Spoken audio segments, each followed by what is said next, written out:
Hi everybody, my name is Dr. Yasmin Flores and welcome back to another episode of The Arts at Epcc. With me today is a theater major. Her name is Shanna Kline. Hello Shanna, how are you? I'm doing great, and yourself? I'm doing very well, thank you. So first of all, welcome on to the show. I hope you enjoy our jungle here behind me. And and our mugs, which are useful because they actually do have water in them. Thank you very much. So you are a theater major and you work with Dominic Pagano at Trans Mountain. Is that correct? Yes, I do. Awesome. What do you do over there at Trans Mountain? I am a sound designer for the forum. So what that means is I do all the sound for like the different shows that we do at Trans Mountain campus. How cool is that? That's really awesome. So now you just did the last show and that was Little Tin Dogs, right? Oh, yes. Yes, awesome. So tell me a little bit more about sound design. I'm a clarinet player. I don't know what you mean by sound design.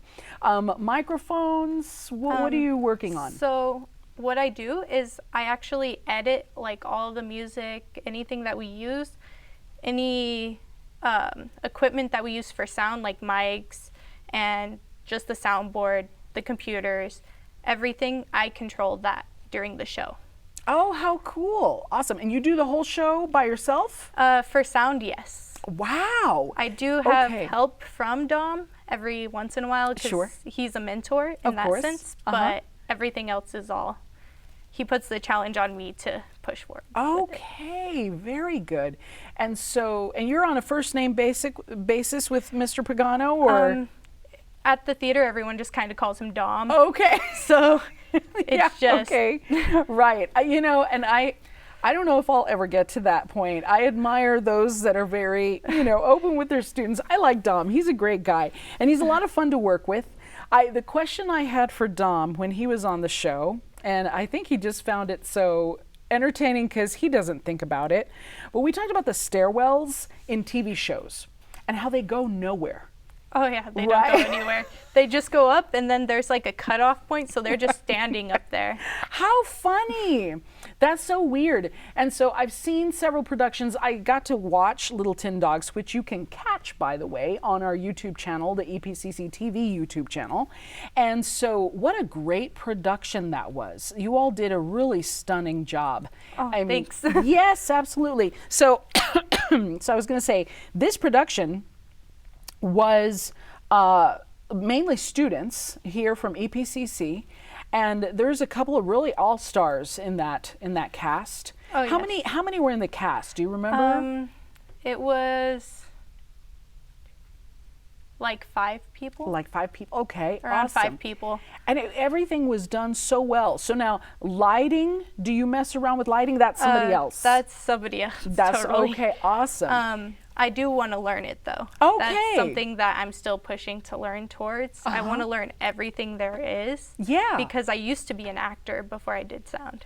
Oh, how cool is that? Do they still call on you to do that? To do some acting roles? Not necessarily. Okay. As I got into, like, through high school, I did a bunch of acting and sound design for competitions and everything. Wow. But whenever I got to college, I was like, I just want to do tech work. Okay, how interesting. So, and you've enjoyed working behind the scenes rather than in front of the camera as we are here today. Oh, yeah. So now let's talk a little bit about the degree plan and the fact that you want to learn all these different aspects. So does the degree plan allow you to do that? So what EPCC does is they take like the theater major itself, and that includes everything. So I have to take anything from acting all the way to stagecraft. So I get that full range of learning everything there is to know about theater within that major. Oh, how awesome. See, this is why I wanted you on the show, because I think that students are always obviously not more informative. That's not the right word, right? Yeah. Because the instructors are informative as well. But I like to see things from your perspective. It's so interesting, right? So tell me about the Cobit Protocols going on. Are they still the 6 feet distance? So what we do is if we're in a classroom setting, we have to sit at different desks. So there's like a group of desks of 3. Only one person could sit there. Got it. And so it's separated like that. Uh-huh. And then they also separate it like if somebody's sitting in the middle seat, somebody can't sit on the edge seat. They also have to sit in the middle seat. So is it a 1 seat gap? Is that kind of what they're doing right now? Got it. Okay. And then as well as the health screening agreements, we also have to fill those out before we come to class. Right. Awesome. So let me ask you a little bit. So you all have already had live audiences, right? Oh, yes. Okay, Yeah, we that's did. great. Such a great feeling, isn't it? Oh, yeah. Yeah, Ted Carber was he was at his wit's end with with the online ones. He did a beautiful job with them, but it's so different. It's so different. And it was actually really cool because the show where we actually got to have a live audience, it was a show that he actually wrote. Oh, that's right. So it was really cool for him to be able to be in his own space, seeing his world come to life. Yeah. In the last show that we did. That's wonderful. So the next show you have coming up, tell me a little bit about it. It's Fun Home. It's a musical. That's right. So, and this is Greg, right? This is Greg Thompson? Greg Thompson. Okay, wonderful. And of course, by the time this airs, it'll either be in production already, so you can go check it out at Trans Mountain, or it will have passed, and I don't know if they record them. I have no idea on this one. Yeah. Because I've never worked with Greg personally. Okay. This is my first time actually working with him, and so far it's been pretty good. We've had production meetings and making sure everything's coming along smoothly. Yeah. So what are some of the hiccups that you run into? For me right now, it's trying to find sounds that match what he would want for the show. That's so That's funny. the hard part. Yes. You know, I watched a YouTube video once, and again, forgive my ignorance, but it said that half of the noises you hear in movies are not actually the noise. Yeah. So I can't remember like what a baby crying is. It's something totally different. I don't know if it's like a horse, you know, and then there's just all kinds of like crinkling of paper. Oh, yeah. Like everything is way different than what they use it for. The slap, right? Because nobody actually gets slapped. I mean, in some productions, it depends on the actors and how they feel comfortable. Yeah.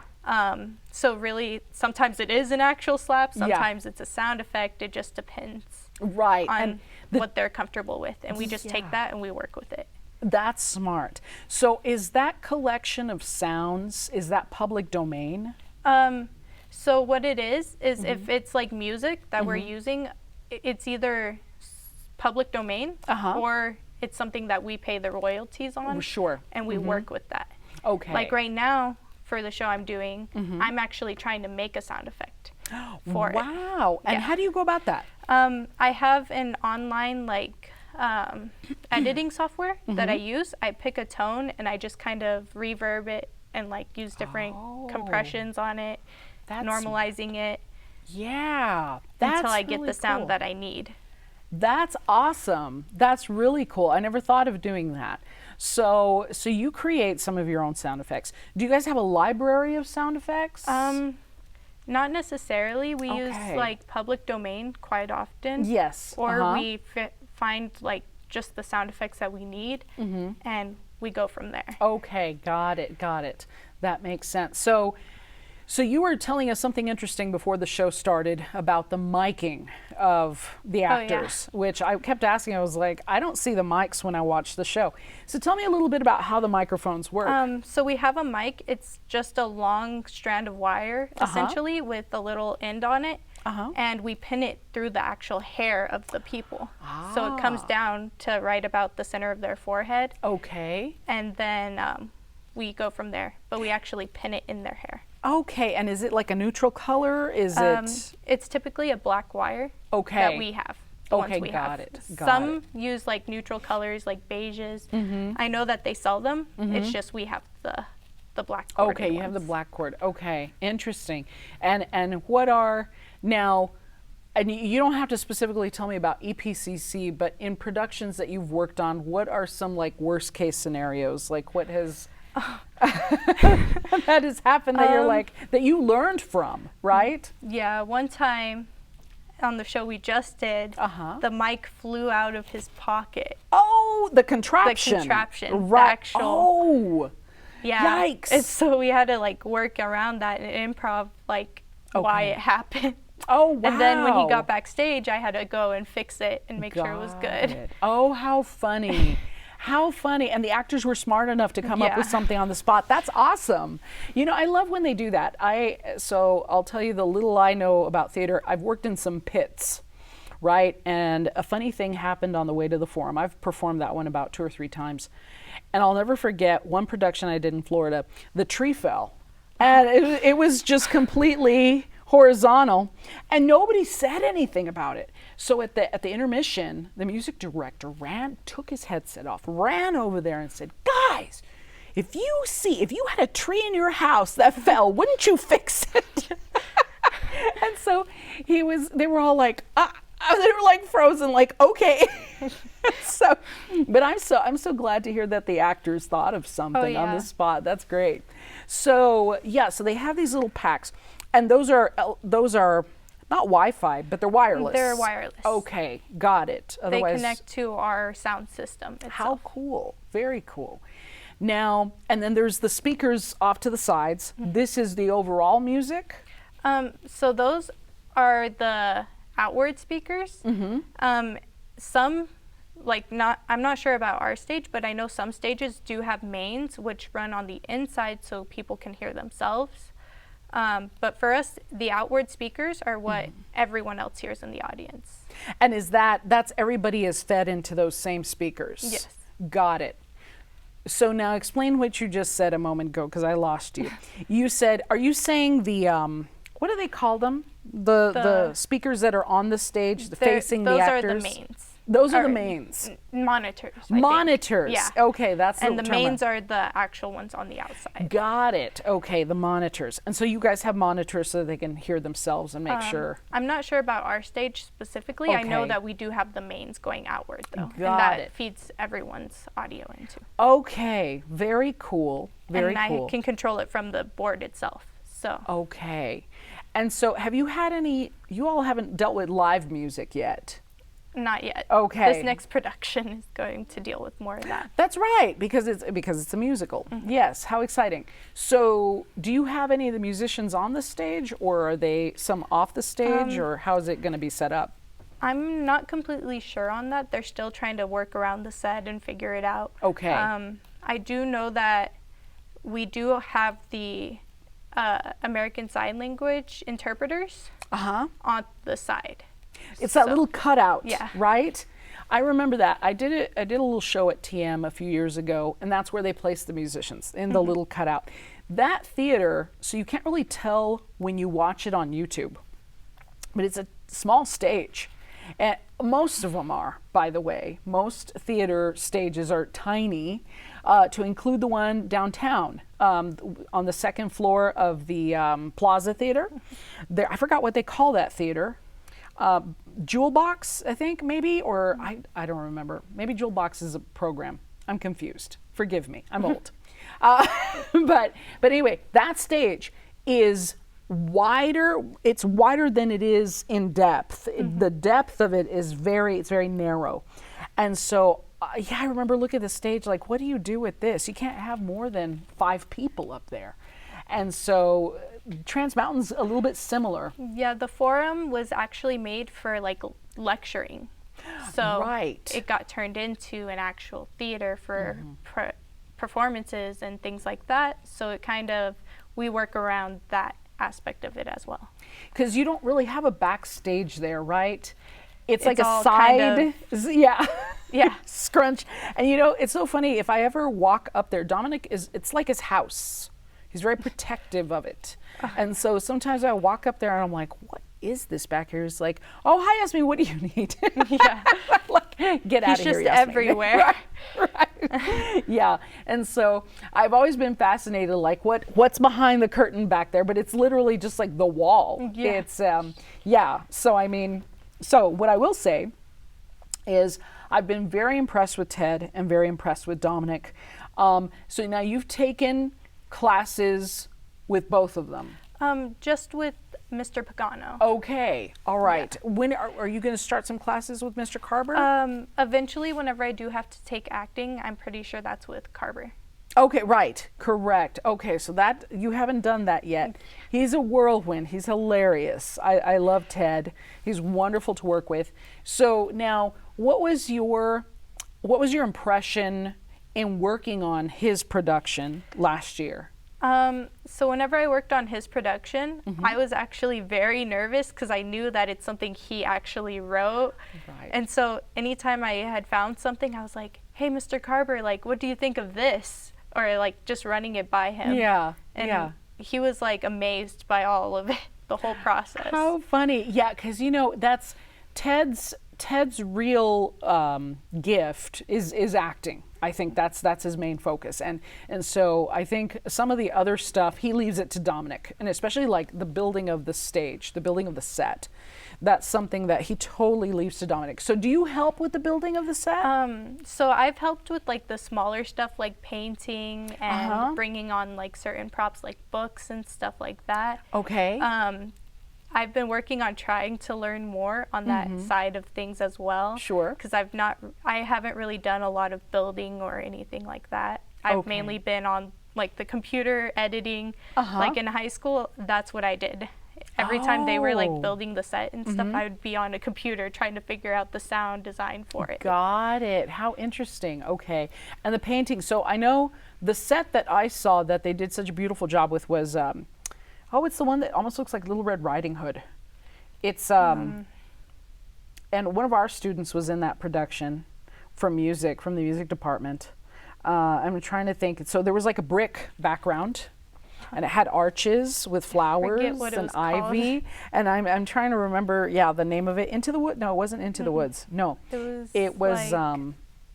It was almost like the Romancers or something like that. Yeah, it was kind of similar. Yeah, there you go. It was around that time period. But anyway, so beautiful sets, beautiful, and you don't realize it on camera until you're on the stage, and that's where you can really tell that it's painted. All the textures and everything.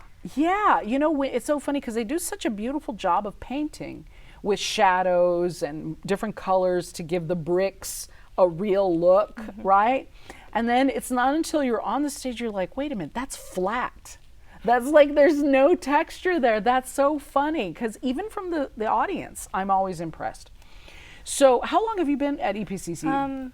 Not that long. Okay. I graduated from high school in 2019, and then I started going to college, but I had to take a break for personal reasons. Sure. And so I just came back and was like, okay. And the pandemic was ridiculous. I changed my major twice. Okay. Right. During it. Yeah, but I mean, I'm glad that you've picked something that you seem to really enjoy now, right? Oh yeah, I went from a science major to this, and this is way better. No offense to the science people. No offense. Okay, listen. But right. For me, it was a better fit. Sure. And you mentioned that. I was also looking at medicine when I was very young. And I was going to become a nurse, and I was going to do this and that.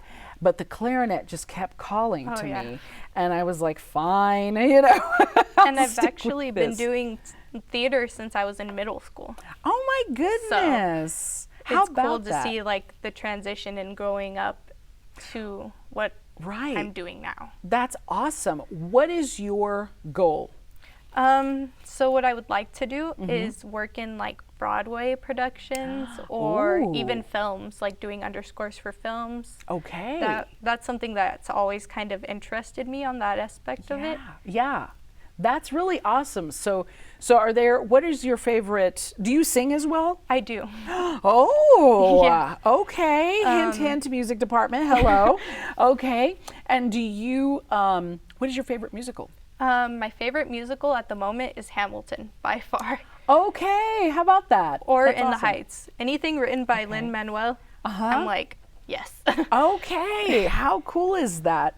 Well, that's really awesome. This is something that we've discussed with theater since I'm from music, right?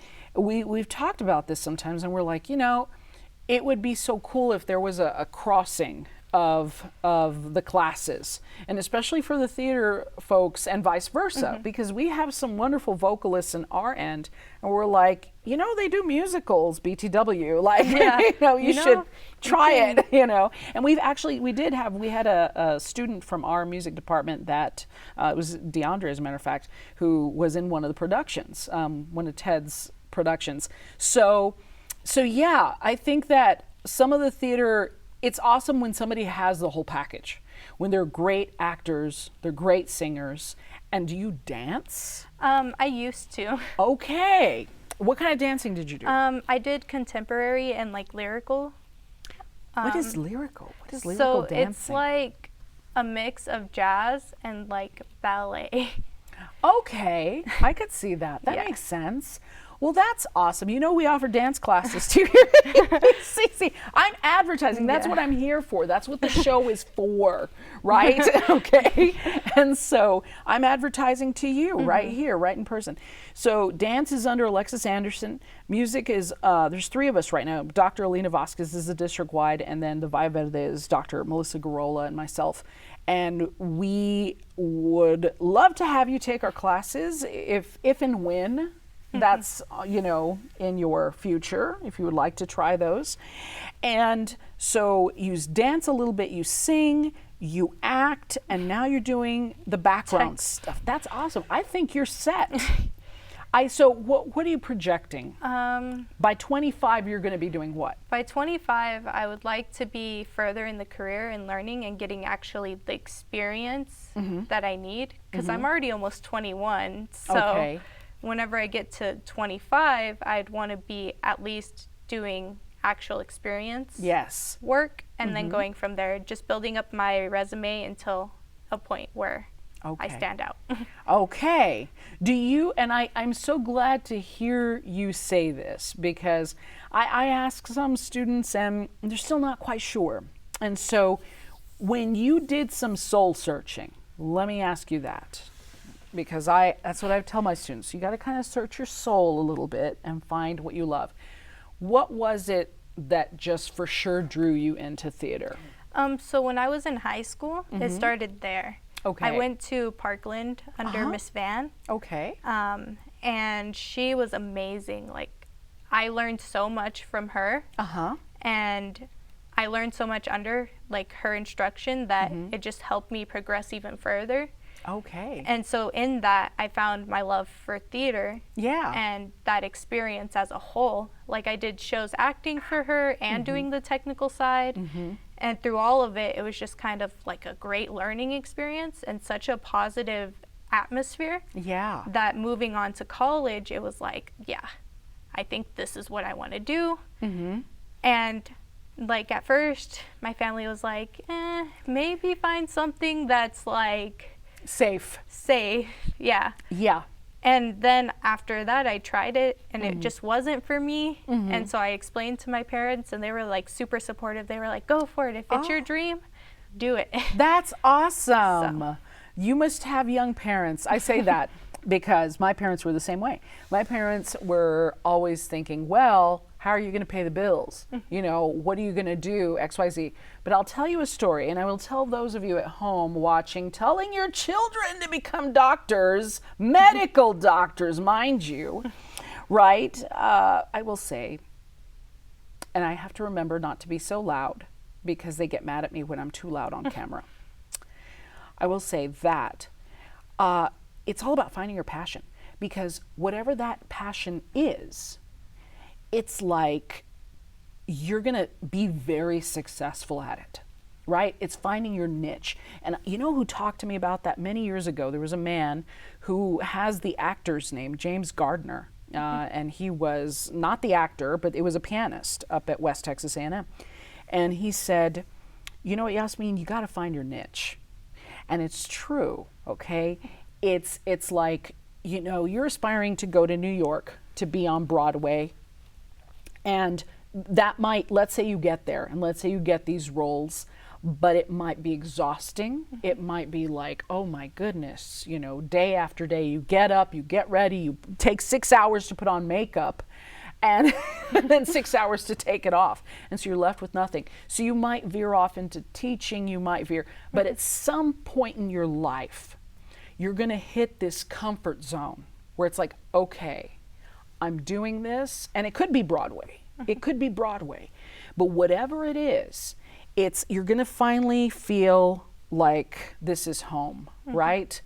And I have felt that way at a couple of jobs that I've worked before, where I walk into the building. Of course, I'm a teacher, I'm a professor, but EPCC to me now feels like my second house. I walk into Via Verde, I think about all the parking lots, and I'm like, what class am I teaching? Oh, okay, I'll park over here. And it just feels like it's my driveway, and it feels like my office is my little apartment, right? And my office buddies are the other tenants, you know what I mean? And so, and it's just the camaraderie here, you know, just everything. We're very goal oriented. We always work very hard for the students. And I definitely get that. Yeah. Like, I used to work at Panda Express. Okay. And over there, like, as soon as I would get to work, I'm like, okay, I'm home. Like, whatever. Right. It's cool. And then my coworkers, we formed such a strong bond that we were like family almost. Yeah, exactly. And I think that's exactly what happens in any job. At 30, where are you going to be? I'm honestly not sure. Okay. I'm not going to set unreal expectations for what I'm going to be doing, but I do know that I am going to continue to try to pursue what I'm currently pursuing. Okay, wonderful. Yeah. The way my friends see it is like, and I talk to them about this all the time, I'm like, if you're in a positive environment, if you're growing, if you're pursuing what you want to, as long as you're happy, then that's what matters. Well, Shanna, I have to say thank you so much for coming over to the show and doing this. And I can't wait for the next production. We've got Fun Home. Do you know about the next one down the road? They're also doing the 6x10. Okay. I think it's at Via Verde. Oh, okay, wonderful. In the black box. Awesome. It's 6 10-minute plays that Carver's doing. That's right. Is that going on right now? I'm not completely sure. Okay. But I do know that that's something that they were working on. Cool, very good. I will talk to Mr. Carver and find out more. Thank you so much, Shanna, for coming on the show. And we'll try to have you again sometime, okay? Thanks. Thank you for having me. Of course, absolutely. All right, thank you, everybody. Take care.